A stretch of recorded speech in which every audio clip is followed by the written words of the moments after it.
Hello, everyone. Welcome to the 44th edition. You could call that the Barack Obama edition, the Todd Bertuzzi edition, the Chris Pronger edition, or the Dan Myers and Nick Buckler edition of the Wrap Up. Thanks for joining us yet again on this beautiful Valentine's Day post week.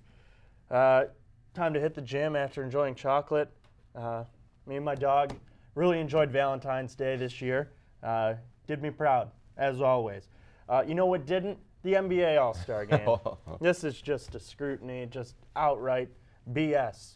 They need to do away with this game. It's pathetic. The NFL and the NBA are just so far behind the MLB and NHL when it comes to All-Star games. Just the final score should say it all. 196 to 173. That's fun.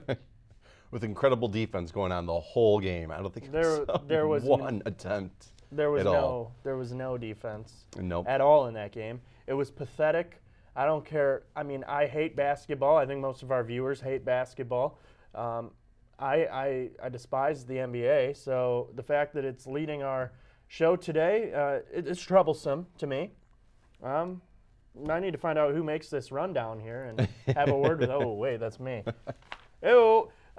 Pointless to me. Andre Drummond, though, the Detroit Pistons dynamo, 16 points, 13 rebounds in 18 minutes. But other than that, this game sucked. Dan? Yeah, I just tuned in for a little bit just to see Kobe's last game, All-Star game. You know, that pulled me in. But I guess the real story was, if there was a story here, was the All-Star competition that they have. And I thought for a while now, the dunk contest has been pretty much non-existent. I mean, these people are going crazy over, lame dunks, what have you. But this year actually wasn't too bad. Some incredible dunks that they had, and it was cool to see Tracy McGrady back and a couple other legends. But for the most part, they really need to step on the format and just step it up and get something different. You saw that with the NHL trying to mix it up, get some more viewers in. But, it's the NBA. They're going to pull the viewers whether, it's good or not, whether they have a good product or not. It's like the NFL's little brother. They've got viewers, obviously. I mean, they can mark up ticket prices as needed. But, yeah, it wasn't the best. I'd say they really, I agree with you, Nick. They really do need to get rid of the game per se. And I guess where the real viewing is the All-Star competition with the dunks and the three-point shots and the skills overall. But, it was pretty embarrassing to see one of the league's number one scorers struggling with that three-point competition. Granted, it's not a real game, but seeing Steph Curry just going bricking a lot of these shots, it was just incredible. But for the most part, it was semi-entertaining. I probably tuned in for about 5 minutes of the actual game itself, and that was about it. That's all they got out of me. The All-Star games are all worse than the skills competition. Like the NHL, everyone tunes in Saturday night to see the skills competition. Same thing for NBA. The three-point showdown, the whatever team BS that they do makes no sense to me. Or the dunk competition. This year, I think they got the dunk competition winner incorrect. Levine, or however the hell you pronounce his name, should not have won. He was lame. Gordon, I thought, was the winner. The Orlando Magic, I believe. That dude was unreal. But, I mean, we could talk about this for days, but, I mean, I think we've already lost the majority of our viewers to a nap during this boring subject, or just, basketball, next. I'd rather watch crochet. But it's point of the story is it's pointless. Yeah. Pistons are 8th seed. They got a realistic shot of making the playoffs. Do I think they can go much further than the first round? No. But the fact that they're maybe reviving their team, Stan Van Gundy's, he's a great coach. Last year was the first year he ever missed the playoffs as a head coach in the NBA. He's been around almost 20 years or more with an array of teams. But that's still, it's impressive because this team was pretty much trash for the last, 8 years. Their last postseason appearance was in 2008. They got swept out of the first round by LeBron and the Cavs. Chauncey Billups had his jersey retired last week. Now here comes a debate. People are bringing this up. First, obviously, Ben Wallace's number was raised to the rafters of the Palace. Then last week we had Chauncey Billups. And now it's been said Rip Hamilton is next. The 32 will be raised to the rafters of the palace. But if you're going to put these three guys, don't you think you should put the whole starting five of 04? To me, it's none or all, because that team was a team. They did not have one guy that led them. That literally every member of that team had a hand on deck.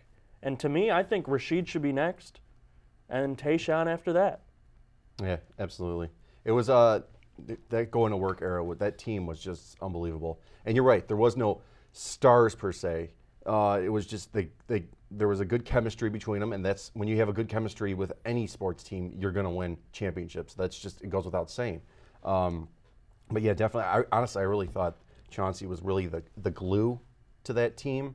I probably would have retired his number first. Maybe, who knows why that went down.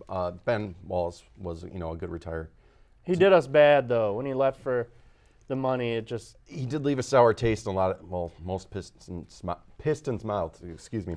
So, yeah, that was... You have to retire all that whole going to work era together. To me, it's none or all. And to me, Yeah. I really don't think any of them deserve a spot in the rafters.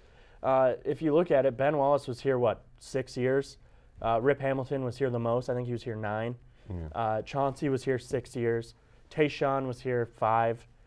Rashid was here, 2? But Rashid was my boy. Ball don't lie. And we're going to hear it right now from Mason. First up, the Gods. Number 1 is out of the University of Colorado in the home red, blue, and white tonight.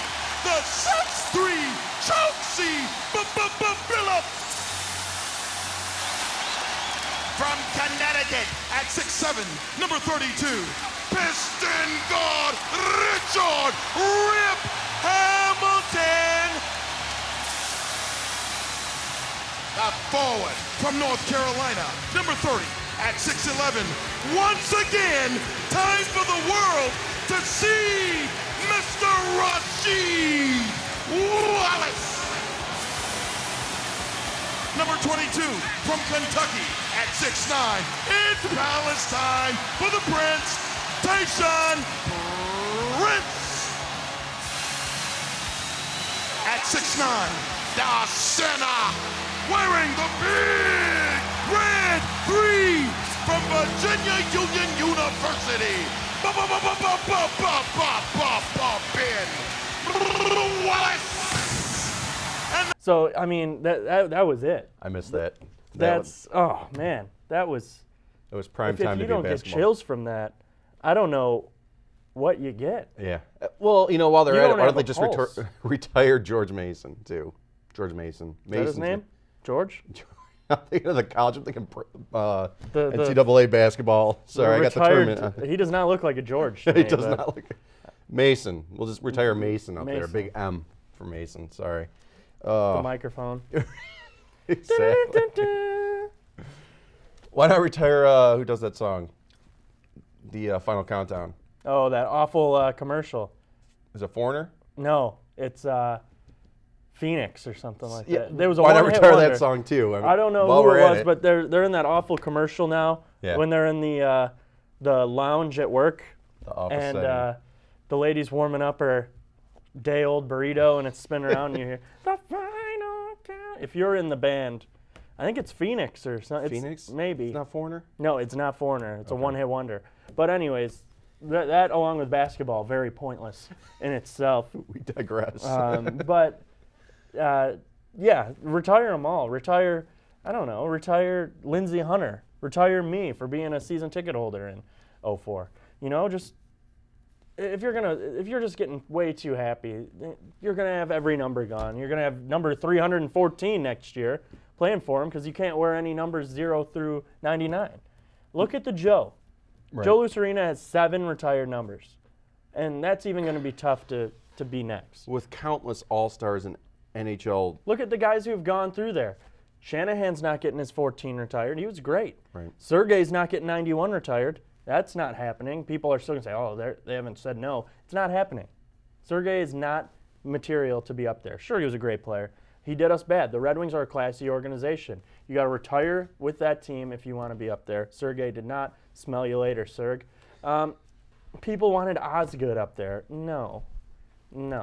Just The next number, there's two numbers I think to me that have a shot to be up there next, and that's the number 40 and the number 13. Yep. After that, I don't see anyone 71 about 20 years from now, more than that. 25 years from now, hopefully. But, I mean, we'll see. He could get traded. He could get hurt. Anything could happen. So you got to wait and see. But I think Datsuk has more value to the Rafters than a Zetterberg. But they're the Euro Twins. They're a package deal. You Yeah. got to put them both up there. Yep, absolutely. So Now, do you feel like this is a PR to get, butts in the seats? Oh, absolutely. But I heard a good point today on the drive in that they were talking on the radio about LeBron versus Kobe. I don't know if you heard that as well. They were saying how could Kobe beat LeBron right now in a game of 1-on-1 up to 10? And they were calling in, and people were saying Kobe could still beat him at the age of 39. And to me, that's outrageous. Kobe, bless him, great player in the 90s and early 2000s, but he's washed up. I don't know if you agree or disagree on this, but they made a point when they said that Kobe's last game at the Palace was a sellout. They oversold, standing room only. Chauncey Billups' retirement night wasn't even close to a sellout. So that just goes to show that the team doesn't care about the Pistons, or the fans don't care about the Pistons. They care about when's LeBron coming to town? When are the Warriors coming to town? Is the Heat coming soon? Oh, Kobe's here. Bandwagon. If you want basketball in this town, it's coming from bandwagon people, fans who think, hey, yo, bro, Kobe's my boy. No, dude, he's not. Oh, remember in 04 when you had your Joe Dumars throwback classic? Hey, yo, bro, dude, Joe D. No, he built this team on, bro? No, dude. Get it together. You don't see these bandwagon hockey fans, bandwagon baseball fans, football, you see idiots who like the Packers and stuff like that. But, I mean, basketball is the worst. If you're a basketball fan, just don't even watch the show. Just stop. Tune out right now. Because you, my friends, are the scum of the earth. That's right. I said it. Do I care? No.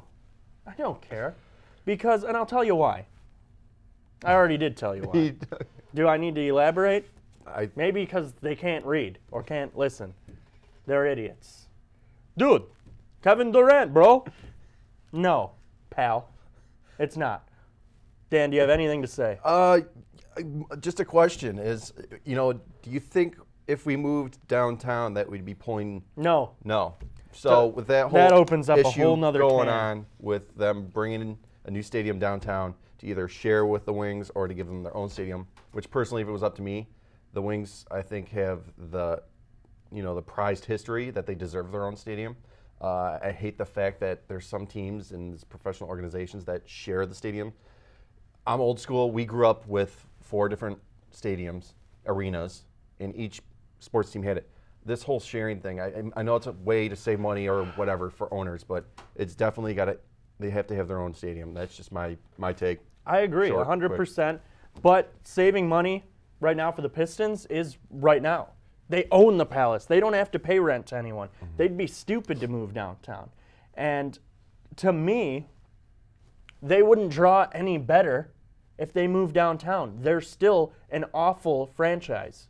Just because you move downtown, being not in Detroit, I think, to me, is what makes that people want to go to games. Right.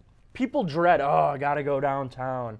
Maybe the district with the Illiches are, constructing down there is going to bring life. I hope it does. But right now, you go down to Joe Louis Arena. There's no restaurants around the Joe.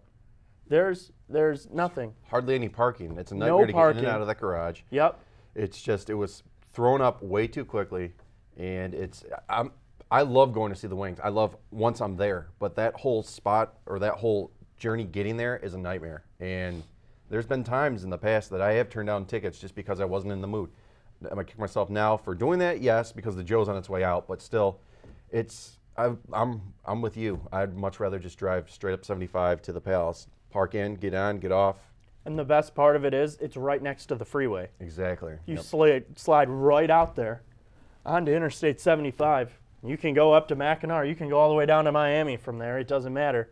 Yeah, Point you're not is, fighting it's a concert nice traffic or area. whatever. There's restaurants. Lake Orion's right up the road. You're right by Rochester. You got restaurants around where you don't have to feel like you're going to get mugged when you leave. People don't want to bring their families down to Detroit. They dread it. There's still riffraff. You still have the garbage and trash. And to me, that doesn't exist at, the Palace. And to me, I think the Red Wings should move north. But they're not gonna, because the Ilitches are about the pride and joy of Detroit. And I commend them for that. But let's go back to what you said about each team should have their own arena. To you, best 4 arenas in Detroit, 1 per team. What do you think they are? Of all time, you think of Detroit, you think of the Red Wings, what do you think? Arena. You think of Joe Louis Arena just because that's what I grew up with. I do know of the Olympia, but I wasn't around. You weren't around for it. But, Joe Louis Arena is just one of those Yeah, it's a staple. of the NHL. That was nice. Detroit Tigers? Oh, Tiger Stadium, Tiger absolutely. Stadium, thank you. I was hoping you wouldn't say Comerica Park. Yeah. Don't get me wrong, It's great facility, but when you think of history, you think of the Tigers, you think of Tiger Stadium. What about the Lions? This one might be a tricky one. I'm going Silverdome on this one. I like the Silverdome, but I don't know something about me when I was a kid. I just saw way too much stuff that a kid shouldn't have seen. Oh yeah. So I'm sort of on the fence with that. I love Ford Field, but I'm old school. I love that. I mean, the Silverdome alone, so much happened there. I mean, even go to WrestleMania 3 and setting an indoor attendance record. That place just had something about it, and it's a shame that they let it go to, just shred to pieces like it is now. It's unfortunate, but yeah, I'll have to go with you, with the Silverdome. And I'm going to share a quick Silverdome story here, if you don't mind. This one is great. I was about maybe 10 years old. No, I was younger than that because Ford Field opened when I was 10. So, reality check for Dan here. But I was probably like 8, 9 years old. Lions were playing the Cowboys, and you knew the crazies came out for the Dallas Cowboys. And 9-year-old me waddles his way up to the bathroom. I had to go, relieve myself. And there was a Cowboys fan. Everyone's lined up behind the urinals, like probably 10 people back on each one. And you give the guy in front of you some space who's doing his business. And the one in front of me frees up, and the Cowboy fan from the one next to me cuts over in front of me. Well, an old man in the back, had my back and yelled some derogatory remarks at him and said, "Don't cut in front of a kid," blah, blah, blah. And the guy just turned around while still, doing his business and spraying out. And, a fight ensued with a man's pants around his ankles, and it's something I'll never unsee. So now I want you all to see it as well. So, yeah, I agree. The Silverdome. A lot of stories coming out of that place. Another great story. This one G-rated. That one G-rated as well, the way I told it. Yeah, it's very, Viewer discretion Could advised. have went really bad. Could have went south fast, just like the Pistons. But I did get a chance to play at the Silverdome when I was in 8th grade, and it was already after Ford Field had opened. Threw a couple interceptions in the first half. We were down 56-0 in the first half to Romeo in the first half. Didn't allow a point in the second half. Nice. Lost 56-0. All right. 0-0 second half. We played them strong. Redskins, if you're watching, your quarterback's got you right here. Woof. Dan, anything about the Pistons? What's your arena for them? Do you know anything other than the Palace? I was probably 3 or 4 when they did play at the Silverdome. Oh, yeah. But, yeah, my parents weren't taking me to that, especially with the stories coming out of the Silverdome. I was too young for that. But, Oh, yeah. yeah, no, that would have been kind of cool to see, and it's too bad that they're letting the Silverdome go, like how it was. I really think they could have made something out of it. But it just seems like we're in such a hurry to take down, Detroit's history or Macomb County's history, Oakland County's history, just to throw up some more apartments and whatnot. But that's a whole other issue for a different show. Yeah, I mean, we grew up going to the Palace, and it's still one of the state-of-the-art, not state-of-the-art, but it's up there with some of the best places to watch a basketball game. I love going there. It's clean. They're friendly. It's just something different. And like you and I were talking about earlier, it's an easy drive in and out. I mean, you're not dealing with Jefferson. You're not trying to find 75 or 94 wherever. Or any freeway you can find without getting mugged. Yeah. And the thing I like about the Silverdome is prices are cheaper there. You can get Buffalo Wild Wings not for $12 for 6 wings. You can get it for like $8. Beers are cheaper there. They're more fan oriented because they know they have such a low grade product on the court. They need any excuse to get people in, and I think their marketing team at least deserves a little bit of a check mark on that. Yeah. Yeah, absolutely. No, they're doing a great job. And on top of that, it's a great place to see a concert. It's probably one of my favorite places to go see a concert, not because of the location, just the acoustics in there is awesome. Joe Louis isn't bad either, but yeah, it's a great place to see a concert. Scottrade Center in St. Louis is almost a spitting image of the Palace of Auburn Hills. I don't know if they had the same builder or architect, but when I walked into Scottrade a couple years ago to see the Red Wings take on the St. Louis Blues, I felt like I was at the Palace, and it was comforting. I felt like a little piece of home, 1,000 miles away. Yeah. Little Nick takes on the world. Red Wings, red hot Red Wings. 4-0-1 in their most recent 5-game homestand, and their 0-1 part should have been make it 5-0. They dominated the Colorado Avalanche Friday night. Semyon Varlamov played very well, stood on his head, and but the Red Wings are 67 points, second place in the Atlantic Division, only 3 points behind the division-leading Florida Panthers. And wow, that's all I can say is they are right back in the division hunt when people thought, hey, this might be the year they may miss the playoffs, bro. No, they're making it, and I don't care what you say. Peter Mrazek, hands down the best goalie, although Sunday afternoon against Boston, Valentine's Day, struggled a bit, but that game was a wild one, 6-5 win at the Joe Louis Arena. Yeah, that was I was in the car when listening to that first half of the game. I'm like, this isn't good. Maybe we won't be watching the game. I was trying to get tickets for that game, and that first was at 8 seconds they scored. 8 seconds in. Yeah, that was 2 minutes 44 seconds into the game. Boston was leading 2-1. Yeah. 3 goals in 3 minutes. So that's Gary Bettman's smiling. That's what he wants. But more goals. That's all he likes. yeah. Don't get me started on Gary Bettman. We're not going to open that can. But yeah, no, it was a back and forth game. It was great to watch. It was fun. It had everything you wanted. You got some nice physical plays. You had some pretty cool goals, and just all around, just a good game to watch. If you were there, you definitely got your money's worth out of your tickets at least. Yeah, and breaking news right now, just into the wrap-up, strictly to the wrap-up, that is. Phone just went off here. That's why you keep it on the desk here, because you never know what you're going to get.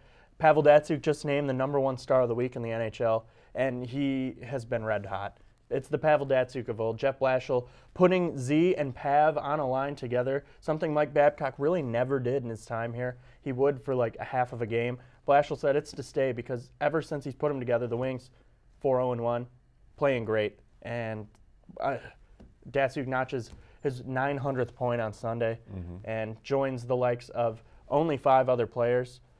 Gordie Howe, Alex Delvecchio, Steve Yzerman, and Sergei Fedorov. So that's just absolutely incredible. And now add Pavel Datsyuk to that list.